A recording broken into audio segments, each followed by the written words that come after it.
음, 그러다가 결국 내 일이 아닌 남의 일을 하는 사람이 되어버린다. 남의 이목과 말에 흔들린다면 그것은 당신의 삶이 아니다. 당신을 흔들리게 만든 그 사람의 인생을 사는 것이다. 남의 이목과 말에 흔들린다면 그것은 당신의 삶이 아니다. 당신을 흔들리게 만든 그 사람의 인생을 사는 것이다. 내 인생을 살아야 되는데 남의 이목과 말에 흔들린다. 그렇게 살지 말아야 되겠죠. 자신이 선택한 일에 대한 믿음을 가지고 그것으로 승부를 보겠다는 강한 믿음을 가져라. 자신이 선택한 일에 대한 믿음을 가지고 그것으로 승부를 보겠다는 강한 믿음을 가져라.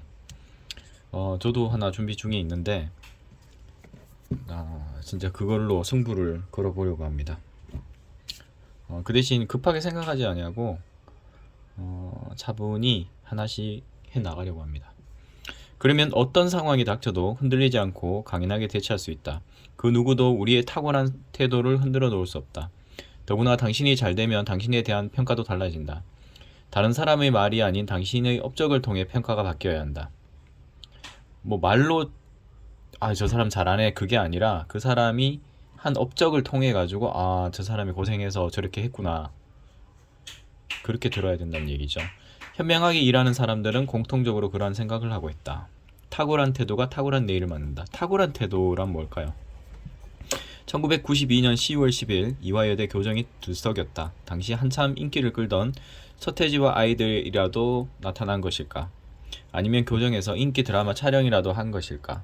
놀랍게도 학생들은 모두 신문을 뚫어져라 읽고 있었다. 대체 무슨 기사가 났기에 모든 학생이 집중하며 신문을 읽고 있었던 것일까? 그날 중요 일간지 1면에 삼성그룹의 남녀 사원 모집 광고가 실렸다. 삼성은 여성 경영자 시대도 앞서 열어갑니다. 여성 경영자가 흔한 지금은 별것 아닌 일로 치부해버릴 수도 있으나 그 당시 여대생들은 남녀 차별이 없는 공개 채용을 애타게 기다렸다.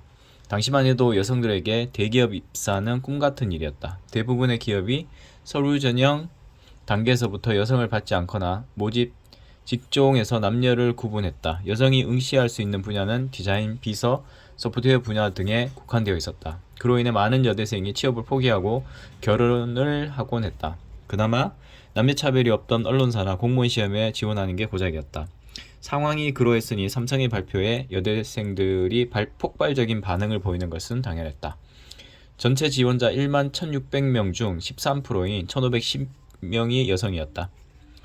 남성들과의 치열한 경제 끝에 139명의 여성이 1993년 3월 여성 공채 1기라는 이름표를 달고 입사했다. 그로부터 20년이 지난 지금 현재 삼성그룹의 국내외 임직원 21만 명 가운데 여성은 29%인 6만 명이다. 10년 전만 해도 우리나라 대기업에서 임원이 되려면 다음의 조건을 갖추고 있어야 했다. 무조건 남성, 40대 후반의 나이, 4년제 명문대 출신. 하지만 이제는 모든 것이 변했다. 이제는 이런 조건을 가지고 있어도 임원이 될 수 있다. 고졸 출신, 지방대 출신, 30대 여성. 고졸 임원들은 학력 타파의 대표적 상징으로 꼽힌다. 2012년 기준 삼성전자의 고졸 출신 임원은 무려 194명이다. 나라의 권유로 상징성 있게 한두 명만 채용한 것이 아니었다. 물론 엄밀히 말해 그들의 최종 학력은 고졸이 아니다. 고등학교를 졸업한 뒤 입사했다는 뜻일 뿐이다. 대부분은 회사에 다니면서 야간대학이나 대학원을 나와 실제로는 대졸 학력자가 많다. 실력만 있다면 고졸 출신이라도 임원이 될 수 있는 환경이라는 것을 말하고자 하는 것이다. 나는 이런 상황을 부정적으로 바라보지 않는다. 같은 고졸 사원이지만 누군가는 자신의 한계를 중간 정도로 정해두고 누군가는 임원으로 정해두었을 뿐이다. 그리고 그 목표를 향해 하루하루 나아갔을 뿐이다. 고졸이라는 학력에 구애받고 나는 고졸이라는 낙인 때문에 이 정도 이상은 힘들 거야 라고 낭망하며 세월을 보낸 사람은 결국 자신의 생각대로 그 정도가 한계인 삶을 살게 된다. 자신의 생각대로. 그러니까 자신의 생각을 크게 가져야 되는 거네요. 그 자신의 생각이 작으면 그만큼의 인생밖에 못 사는 거잖아요. 그러나 고졸이지만 최고의 목표를 정한 사람은 전혀 다른 시각으로 삶을 바라본다. 최고의 목표.